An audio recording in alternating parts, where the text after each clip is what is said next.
I'm having breakfast with Larry Lee. I'm having breakfast with Larry Lee. Hello, podcast persons, and welcome. Oh, wait a minute. Wait, this just in. With all precincts now reporting, the latest poll shows that the 2024 election has concluded. Coming up, you're going to meet a man that climbed out of the darkness of drug addiction and death wishes and now shines his light to help others. An inspiring local story with Randy Dunbar is on the way. Right now, though, your brain buster. In a recent survey, 38% of people admitted that they lie to their doctor about this. Lie about what? Is it A, their drinking habits, B, how much exercise they get, or C, how much sleep they get? The answer coming up at the end of the podcast. Before we go to the interview, just a look at our podcast planner, nationaldaycalendar.com. Monday the 11th is Veterans Day. Pick up the phone or send a text or an email to every veteran that you know. Thank them for having our backs and serving our country. They'll appreciate it more than you know. Tuesday the 12th is National Pizza with the Works Except Anchovies Day. Wednesday the 13th, National Indian Pudding Day. On Thursday the 14th, it's National Pickle Day and National Family PJ Day. I mean, couldn't a Family PJ Day have at least occurred on a weekend? Anyway, Friday the 15th is Clean Out Your Fridge Day, National Philanthropy Day, and America Recycles Day.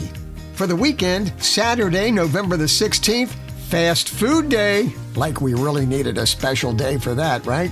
It's also Check Your Wipers Day. It's amazing how much better you can see with new wipers. On Sunday, the 17th, it's Homemade Bread Day. Remember some years ago when the big Christmas gift was bread makers? And to go right along with Homemade Bread Day, it makes sense. It's National Butter Day.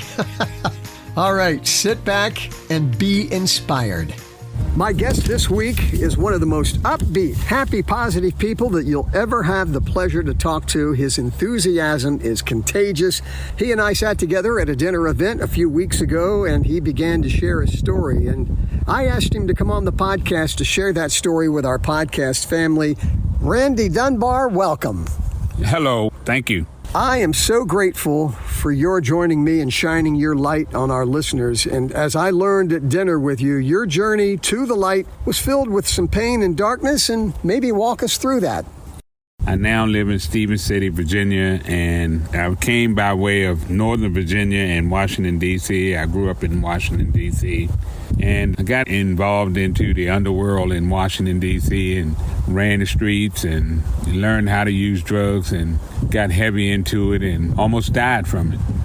I came to Winchester, a man desperately seeking a way out of the life I was living, and my primitive thought was to shoot at the police and let them take me out. I was that desperate. I was that down and out.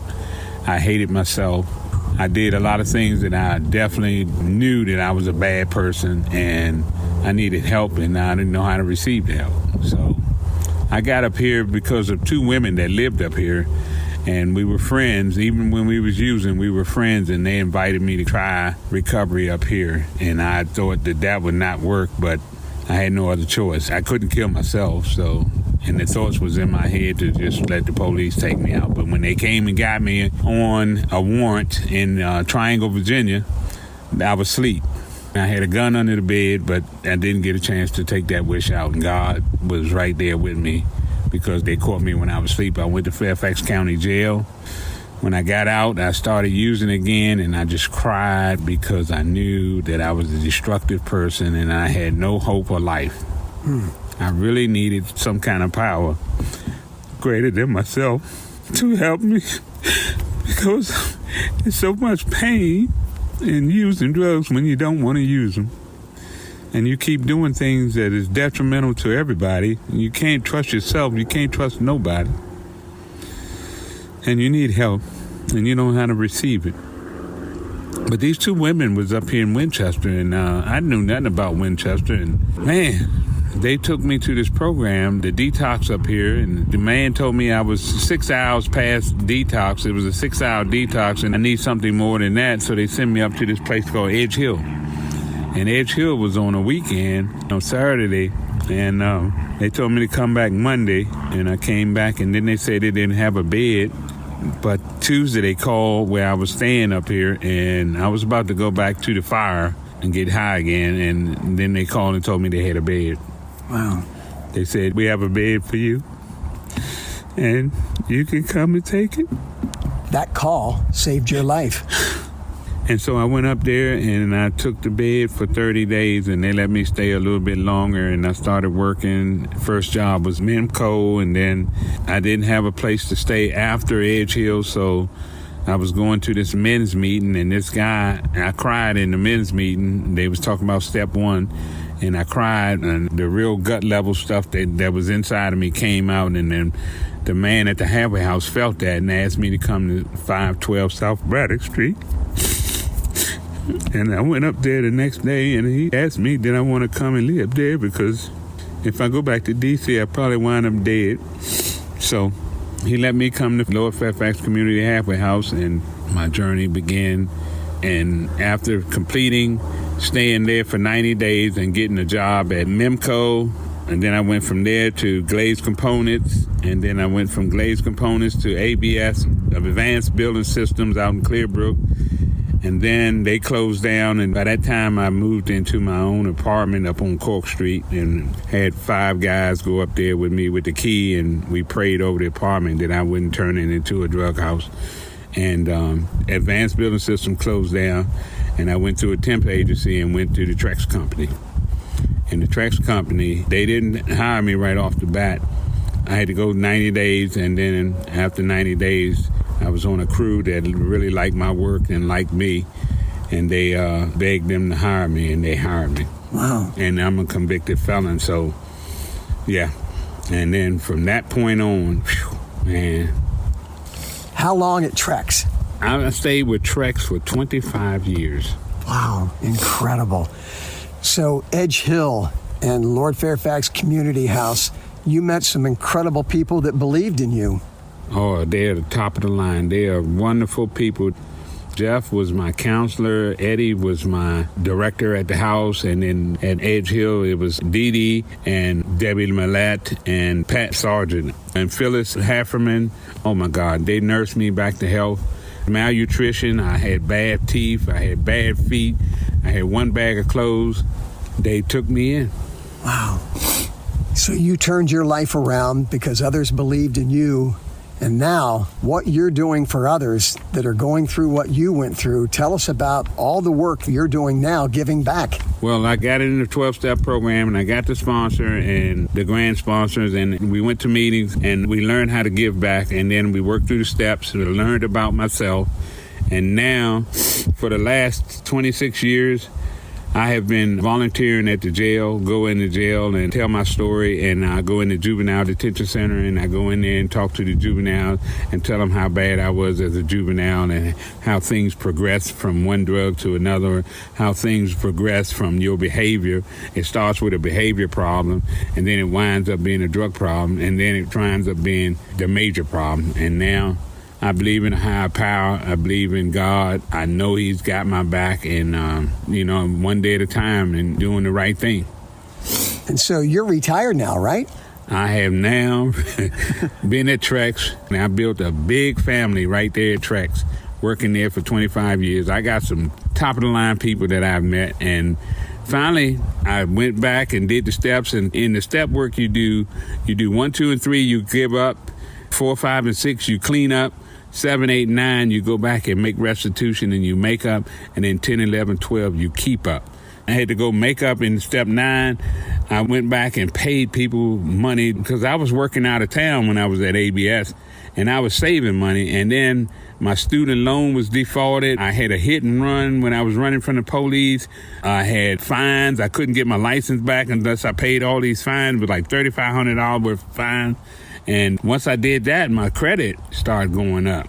And I met a guy in the program named Adam who had his own mortgage company, and he helped me get the money with my credit score. And then my in-law, she was in the Long and Foster, and this other lady that I knew from D.C., she was in Long and Foster up here. They looked for a house. I found a house out in Stevens City. Bam! We settled on the house, and now the house is paid for. And this is where we sit in your beautiful backyard. We're in the backyard, yes, sir. And then right after that, when we got the house, God sent me to go find my son. My son contacted me. He was down in Madison Heights. I took one of my friends with me. We went down there. We took him out to lunch, and him and his sister, and then he wanted to come and live with me. And we went to court. And after going back and forth to court, the court actually gave me 100% custody of him. And then he met his cousin, which is my sister's son. He was having problems down in D.C. He came up here to finish school, and one of them went to college and finished college, and the other one went in the military. Fantastic. You also volunteer at other organizations, right? Yeah. I volunteer with anything, any church or any self-help program. Yeah.